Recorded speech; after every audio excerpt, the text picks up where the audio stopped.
It's time for a book chat conversation this morning on Wake Up Nigeria. And for that, we have Oluwapelumi Awe, a public speaking coach with a unique approach to helping people become clear, confident, and impactful communicators. Today, we're reviewing his third book on public speaking titled How Kings Speak. Yep. It's so good to have you in the studio with us. So good to be here. You know something, this book, you know the kind of things they say about being small but mighty. This is one of such books. I told him just before the conversation started that I love his book. Thank you. I'll tell you why in the course of the conversation. But How Kings Speak, what influenced this book? What was it that inspired you to write it? All right, so in 2022, I was invited to speak on a TEDx platform in Ondo City. And I spoke about the man, the mic, the man, and the men. The mic being our voice, the man being the person communicating, the men being the audience. When I was done speaking, I had a few persons run to me to say they liked the way I communicated my thoughts and they wanted me to help them out. So I figured I recommended some books to them, some popular authors to them to go get the books. And many of them said they've gotten the books, but still yet they couldn't find their way around how to communicate in a way that is clear, with charisma, and also confidently. And I figured it was just best I studied myself a bit and then put together something very small, Andy, that you could consume at once and could help you become better than you've always been. So there are things that we call partners, and I dare say this book is a partner for somebody that is looking to being a better communicator. And that's what I found it to be. Let's talk about some of the content. Okay. Your cap and your gab. So that's actually the very first chapter in which you actually talked about certain things that I said this to you off air. I said this book is filled with things that I know, yet I'm reminded of because it's been a while since I employed many of them. It's actually great for a communicator. So your cap and your gab. For someone who hasn't read the book, what is that about, the first chapter? All right, so the gap is spelled G-A-P, meaning that we all have a gap we have been designed to fill. And one of such tool is how you communicate. Your voice is a tool.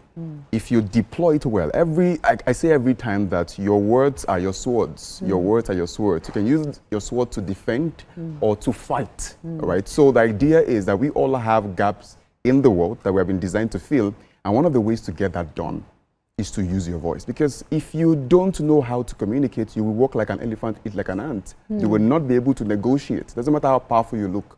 Now the idea is to say that people judge you by how they see you come. But the next tool, the next item on the list that they judge you with is how you communicate. So you can see a fine guy, a fine lady walk towards a guy, he's amazed, he's blown away. And then he engages her in the conversation and then she says something that she shouldn't say, and then all of a sudden, our value drops from that moment. So how you dress can increase your value, but how you speak can bring it down. And that's why I said we all need to get to the point where we begin to use the tool that we have been given by God. Everyone has it. And there's a misconception that great communicators are born. They are not born. Great communicators are made. It takes a while to understand that you are the sender, there is the message, there is the channel, there is the receiver. To get your message to the right person, you have to take out yourself from the picture and understand that the most important items on that list are the message. You have message, you have the channel, you have the receiver. Now, when you flip that to the other side, the receiver then becomes the sender, and that's when you now become important. So if we identify our tool and begin to use it well, we'll become better and we're able to fulfill everything we have been designed here. Everything we've always longed to do, it's possible if we sharpen what we have. You have the gift of gab. And so, you know, earlier you mentioned the fact that communicators are not born. It's something that you build over time. How did you build yours? Okay, so I've always been a church boy from a very young age. I would be the one to read the Bible verse. I would memorize the memory verse in church.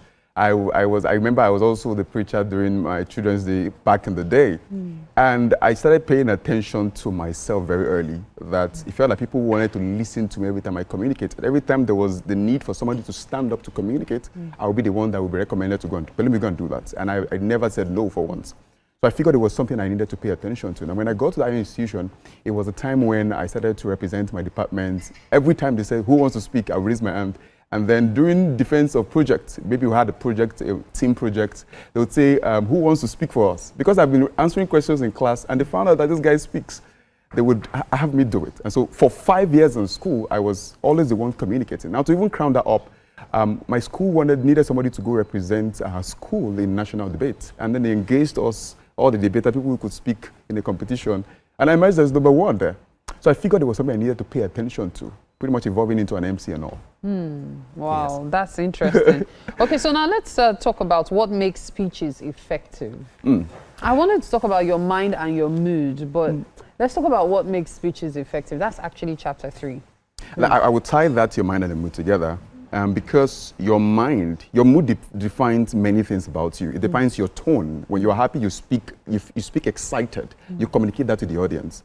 So what makes speeches effective? It depends on clarity. So there is clarity, there is character. Your character is what defines you. There is charisma. Charisma is how you express what defines you. Clarity, character, charisma. Yes. No, character is what defines you. Charisma is how you express what defines you. So we all have different characters. But how you define what that character is what helps your speech effective on many grounds. Like I said the other time, that what defines the effectiveness of a speech is not the sender. If you want to speak to a boy, a 5-year-old boy, there's a way you communicate to him. You find a 50-year-old man dancing before kids in class just to communicate something to them. Absolutely. And if that man is to speak to a group of CEOs, he speaks more confidently and relaxed. So what defines how you communicate is not you, is the message, the channel, and the receiver. And so when you understand the audience that you want to communicate to, you understand that what kind of character do I need to present at this time? And then what charisma do I need to lay on the table? Also, you want to, like I said, you also want to be clear with your speeches, because when you speak to, so I anchor events. And when I anchor, I used to anchor kids' party. It's different from when I'm anchoring a wedding reception. Oh, absolutely. And because my audience has now defined it. So when I'm anchoring a kids' party, I have to be clear with my words, because they will not react because they don't have something to refer to. But if I'm speaking to a group of elders, they can already understand what I'm saying. If I say, for instance, let's be upstanding. Let's be upstanding, for instance, to kids. They may not understand that. But this, can you all stand? And they will always stand. But if I say that to a group of CEOs, can we all please be upstanding? And then they want to stand up immediately. So that's how it is. You have to be clear. You have to have your character on ground. You have to be charismatic. You also need to understand the sense of humor. I wrote in the book there that everybody has a sense of humor. It's just that we don't deploy it well enough. Just like you have the sense to smell. Yeah. Right. So if you sharpen, I'm not a comedian. You don't have to be a comedian to make people laugh. We all make people laugh. Just that we have not learned how to sharpen that ability to make people smile. If you trace how you make people laugh, you're able to connect the dots. Comedians know this. They know what makes people laugh and know when to trigger that.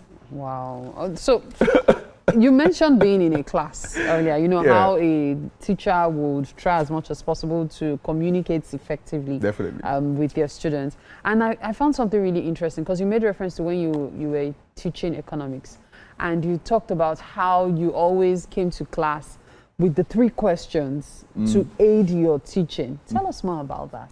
Well, so I used to teach in a school back in the day, and I've taught in quite a number of schools. It was part of the building ground for my career and all.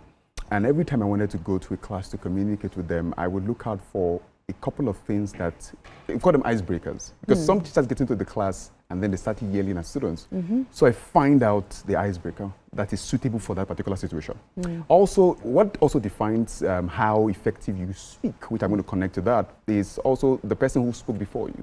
So if a teacher who left the class had beaten them blue, black, and then they're all looking dull, I need to do something to get them on my side. If not, I won't get the kind of result I want to get.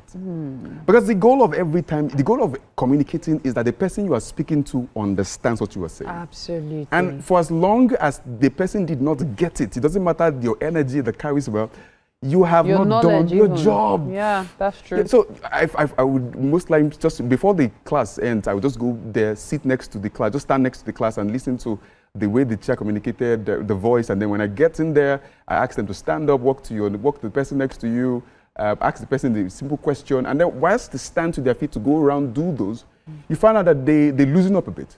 Ask the person next to you, what's one thing, if I solve now, will get you smile. And somebody will say, I want to get me meat pie, get me sweet.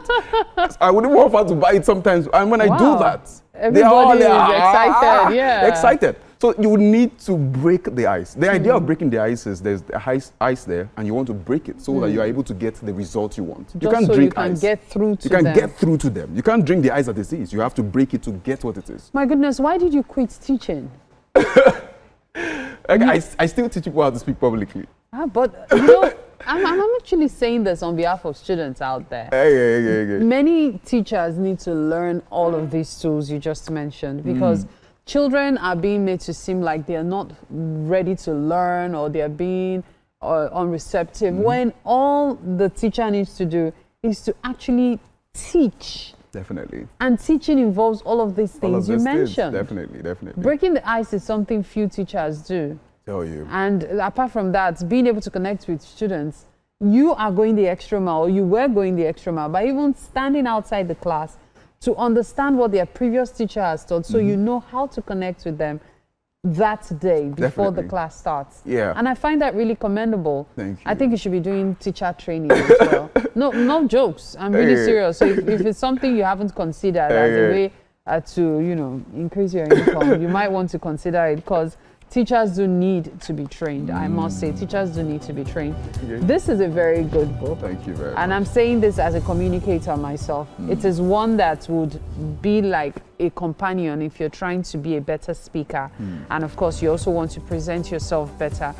Thank you so much. I see this as a treasure, and I appreciate it. Thank you very much. Thank you so much for your book, really. Thank you so much. Thank you very much. All right, at this point, we'll take a break. You're watching Wake Up Nigeria. I'm going to reread this book. Stay with us. We'll be right back.